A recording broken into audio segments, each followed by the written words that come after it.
Hello बच्चों, welcome back to my channel Hindi classes. तो बच्चों, आज हम पढ़ेंगे डॉक्टर राजेंद्र प्रसाद जी द्वारा लिखित भारतीय संस्कृति पाठ की व्याख्या।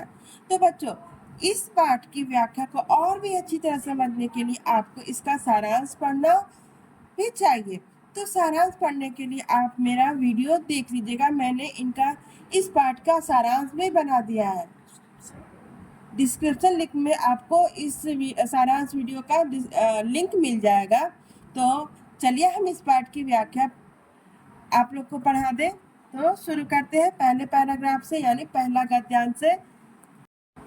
तो हम पहले गद्यांश पढ़ेंगे। तो बच्चों, गद्यांश में जो रेखांकित अंश होता है उसी की हमें व्याख्या करनी होती है। तो पहला पैराग्राफ है जिसमें सभी लाइनों को रेखांकित किया गया है, मैं उसी गद्यांश को पढ़ रही हूँ। और इसी गद्यांश से संबंधित 3 प्रश्न दिए होते हैं, उनके भी आपको उत्तर देने होते हैं। तो सबसे पहले हम गद्यांश पढ़ेंगे। तो गद्यांश में क्या लिखा है? आज हम इसी निर्मल, शुद्ध, शीतल और स्वस्थ अमृत की तलाश में है, और हमारी इच्छा, अभिलाषा और प्रयत्न यह है कि वह इन सभी अलग अलग बहती हुई नदियों में अभी भी उसी तरह बहता रहे, और इनको वह अमर तत्व देता रहे जो जमाने से जमाने के हजारों थपेड़ों को बर्दाश्त करता हुआ भी आज हमारे अस्तित्व को कायम रखे हुए है और रखेगा। तो चलिए बच्चों, इसकी व्याख्या देखा जाए। तो जो रेखांकित गद्यांश दिया है उस पर जो प्रश्न है, उस गद्यांश पर आधारित जो प्रश्न है उनको भी देख लीजिए। तो संदर्भ तो पूछता है, व्याख्या तो पूछता है, और जो मेन प्रश्न है कि हमारे अस्तित्व को कौन कायम रखे हुए है। ठीक है, तो इस प्रश्न का उत्तर देने के लिए आपको पूरी व्याख्या सुननी होगी। तो संदर्भ तो आप लोग को लिखना आता ही है, ठीक है, उसको तो हम नहीं बताएंगे। तो चलिए देखिए, यहाँ व्याख्या देखिए। डॉक्टर राजेंद्र प्रसाद कहते हैं कि भारतीय संस्कृति रूपी विशाल सागर में आकर गिरने वाली जाति, धर्म, भाषा आदि नदियों में एकता का जल अमृत की भांति बह रहा है। तो बच्चों, आपको यहाँ समझ में आया ना?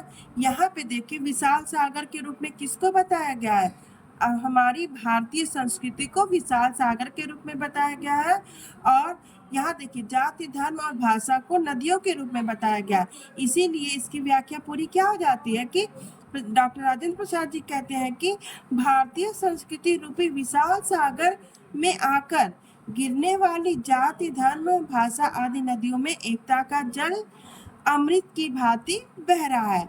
परंतु आज यह जल किससे गंदा हो रहा है? राजनैतिक स्वार्थ, आतंकवाद, धार्मिक कट्टरता आदि के कारणवश मैला होता जा रहा है।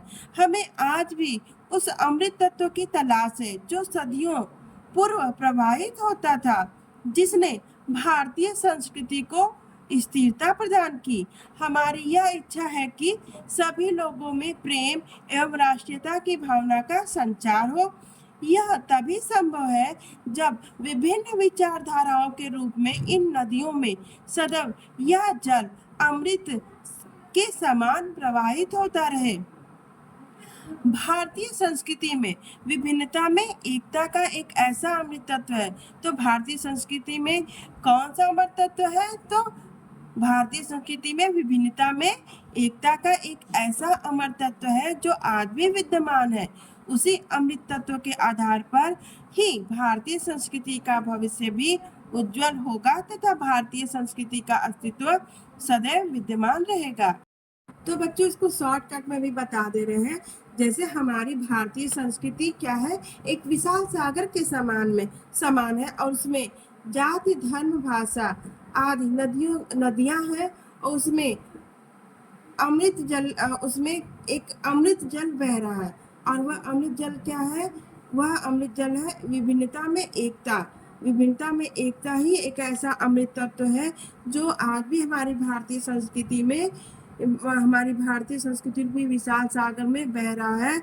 और लेकिन उस विशाल सागर को किस प्रकार की नदियां गंदा कर रही हैं?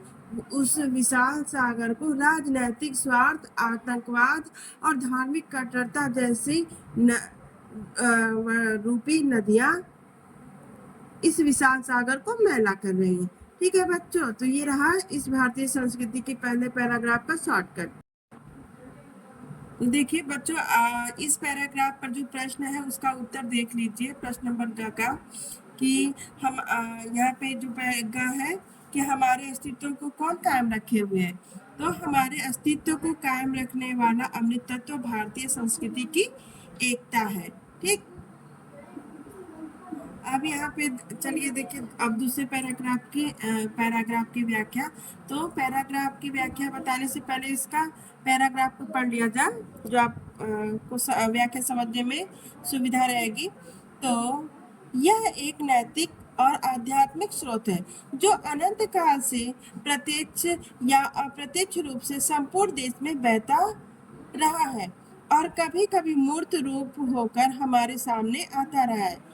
यह हमारा सौभाग्य रहा है कि हमने ऐसे ही मूर्त रूप को अपने बीच चलते फिरते हंसते रोते भी देखा है, और जिसने अमर तत्व की याद दिलाकर हमारी सूखी हड्डियों में नई मज्जा डाल रहे हैं, मृत प्राय शरीर में नए प्राण फूके और मुरझाए हुए दिलों को फिर खिला दिया। और अमर तत्व सत्य और अहिंसा का है, जो केवल इसी देश के लिए ही नहीं आज मानव मात्र के जीवन के लिए अत्यंत आवश्यक हो गया है। हम इस देश में प्रजातंत्र की स्थापना कर चुके हैं, जिसका अर्थ है व्यक्ति की पूर्ण स्वतंत्रता, जिसमें वह अपना पूरा विकास कर सके और साथ ही सामूहिक और सामाजिक एकता भी। तो इस गद्यांश से संबंधित प्रश्न है कि लेखक ने अमर तत्व का स्रोत किसे बताया, और दूसरा है मानव मात्र के लिए वर्तमान में क्या आवश्यक हो गया है, और इसके अलावा है प्रजातंत्र का आशय स्पष्ट कीजिए। तो इन प्रश्नों का उत्तर जानने के लिए सबसे पहले व्याख्या देखिए। तो व्याख्या चलिए देखा जाए। लेखक कहता है कि भारतीय संस्कृति में विद्यमान अमृत तत्व का स्रोत नैतिक और आध्यात्मिक है, जो अनंत काल से ही प्रत्यक्ष अथवा अप्रत्यक्ष रूप से समस्त देश में प्रवाहित होता चला आ रहा है। यह कभी कभी प्रत्यक्ष रूप में किसी न किसी महान पुरुष के रूप में भी जन्म लेता रहा है। यह हम भारतीयों का सौभाग्य है कि हमने अपने बीच चलते फिरते हंसते रोते हुए महात्मा गांधी के रूप को प्रत्यक्ष रूप में देखा है। महात्मा गांधी ने इस संस्कृति को अमरता प्रदान की। इनके माध्यम से ही भारत को उसकी अमरता का पाठ पुनः पढ़ाया गया। इन्हीं के मूर्त रूप ने परतंत्रता के परिणाम स्वरूप निराशा से मुरझाए हुए मन में आशा रूपी ऊर्जा का संचार किया, हमारी सूख चुकी हड्डियों को अमृत तत्व की स्मृति दिलाकर उसमें नई मज्जा प्रदान की। सत्य और अहिंसा के तत्वों ने ही भारत को नव जीवन और ताजगी प्रदान की। तो बच्चों, इस व्याख्या का शॉर्टकट क्या हो जाएगा कि भारतीय संस्कृति के मूल स्रोत क्या है। तो भारतीय संस्कृति के मूल स्रोतों में नैतिकता और आध्यात्मिकता भी है, और इन्हीं नैतिकता और आध्यात्मिकता के बल पे महात्मा गांधी ने हमारे पराधीन भारत को स्वतंत्र कराया, और यह नैतिकता और धार्मिकता का स्रोत जो हमारी भारतीय संस्कृति को नवजीवन और ताजगी भी प्रदान करता था, करता है और करता रहेगा। तो प्रश्नों का उत्तर है, लेखक ने अमर तत्व का स्रोत भारतीय संस्कृति को बताया। दूसरे प्रश्न का उत्तर है, मानव मात्र के लिए वर्तमान में सत्य और अहिंसा का अमर तत्व आवश्यक हो गया है। और तीसरे प्रश्न का उत्तर है, प्रजातंत्र से आशय है व्यक्ति की वह पूर्ण स्वतंत्रता, जिसमें वह स्वयं का संपूर्ण विकास कर सके और साथ ही सामूहिक तथा सामाजिक एकता को भी विकसित कर सके। अगले गद्यांश की व्याख्या चलिए पढ़ा जाए। तो उसकी व्याख्या पढ़ने से पहले हम गद्यांश को पढ़ेंगे। तो हमारी सारी संस्कृति का मूल आधार इसी अहिंसा तत्व पर स्थापित रहा है। जहाँ जहाँ हमारे नैतिक सिद्धांतों का वर्णन आया है, अहिंसा को ही उनमें मुख्य स्थान दिया गया है। अहिंसा का दूसरा नाम यह दूसरा रूप त्याग है और हिंसा का दूसरा रूप या दूसरा नाम स्वार्थ है, जो प्रायः भोग के रूप में हमारे सामने आता है। पर हमारी सभ्यता ने तो भोग भी त्याग ही से निकला है और भोग भी त्याग में ही पाया है। श्रुति कहती है, तेन तक तेन भुज्यता। इसी के द्वारा हम व्यक्ति और व्यक्ति के बीच का विरोध, व्यक्ति और समाज के बीच का विरोध, समाज और समाज के बीच का विरोध, देश और देश के बीच का विरोध को मिटाना चाहते हैं। हमारी सारी नैतिक चेतना इसी तत्व से ओतप्रोत है। तो इस गद्यांश से संबंधित प्रश्न है कि हमारी सभ्यता की विशेषता क्या रही है। अगला प्रश्न है, हमारे नैतिक सिद्धांतों में किस चीज को प्रमुख स्थान दिया गया है, इसका दूसरा रूप क्या है। और तीसरा प्रश्न है, लेखक के अनुसार संघर्ष कैसे दूर हो सकता है। और अगला प्रश्न है, पारस्परिक विरोध को कैसे मिटाया जा सकता है। तो इन सभी प्रश्नों का उत्तर बच्चों आपको व्याख्या या रेखांकित गद्यांश में मिल गया होगा, आप खुद से लिखिएगा। चलिए तो व्याख्या चलिए देखा जाए। लेखक कहता है कि अहिंसा तत्व हमारी भारतीय सभ्यता एवं संस्कृति का मूल तत्व है। तो बच्चों हमारी भारतीय संस्कृति का मूल तत्व क्या है, अहिंसा। अहिंसा जहाँ कहीं भी हमारे ग्रंथों में नैतिक सिद्धांतों की चर्चा की गई है, वहाँ मन, वचन और कर्म से अहिंसा का उल्लेख अवश्य किया गया है। लेखक के अनुसार अहिंसा ही त्याग है और त्याग ही अहिंसा है। अहिंसा और त्याग एक दूसरे के पूरक हैं। ठीक इसी प्रकार हिंसा का अन्य नाम व रूप क्या है, स्वार्थ है। हिंसा का दूसरा नाम क्या है, स्वार्थ है। यह स्वार्थ ही प्रायः भोग बनकर हमारे सामने आता है। हिंसा ही स्वार्थ और स्वार्थ का पर्याय हिंसा है। जब मनुष्य स्वार्थ के कारण किसी अन्य को हानि पहुंचाता है, तब हिंसा का जन्म होता है। उपनिषद में भी कहा गया है, संसार का भोग त्याग की भावना से करो। संसार का भोग किस भावना से करना चाहिए, त्याग की भावना से करो।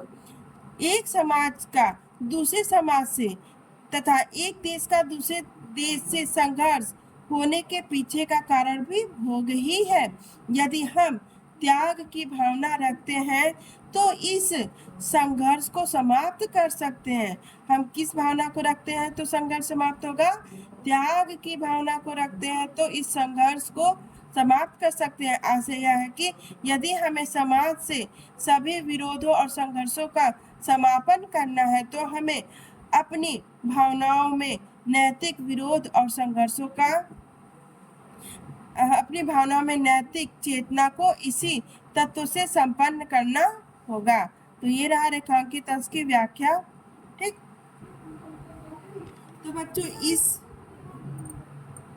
तो बच्चों हमारी भारतीय संस्कृति का एक और मूल तत्व है अहिंसा। ठीक है बच्चों, हमारी भारतीय संस्कृति का मूल तत्व है अहिंसा। और इसमें यह भी बताया गया है कि जब भी हमारे ग्रंथों में नैतिक सिद्धांतों की चर्चा की गई है तो उसमें अहिंसा का उल्लेख अवश्य किया गया है। अहिंसा के द्वारा ही हम एक समाज का दूसरे समाज या एक देश का दूसरे देश या का विरोध या संघर्ष अहिंसा के द्वारा ही समाप्त कर सकते हैं। इस गद्यांश में यही बताया गया है। तो पहले प्रश्न का उत्तर है, हमारी सभ्यता की विशेषता है तेन तक तेन भुज्यता, अर्थात भोग त्याग से ही निकलता है और भोग त्याग में ही पाया जाता है। ये है हमारी भारतीय संस्कृति की विशेषता।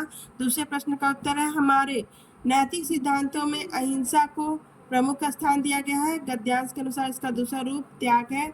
और तीसरे प्रश्न का उत्तर है, लेखक के अनुसार सबके विकास के पथ यदि अहिंसा के हो तो संघर्ष दूर हो सकता है। और अगला प्रश्न है कि पारस्परिक विरोध को कैसे मिटाया जा सकता है। उसका उत्तर है, पारस्परिक विरोध के तेन तक तेन भुज्यता की भावना से मिटाया जा सकता है, जिसका अर्थ होता है जो त्याग करते हैं वही भोग पाते हैं। धन्यवाद।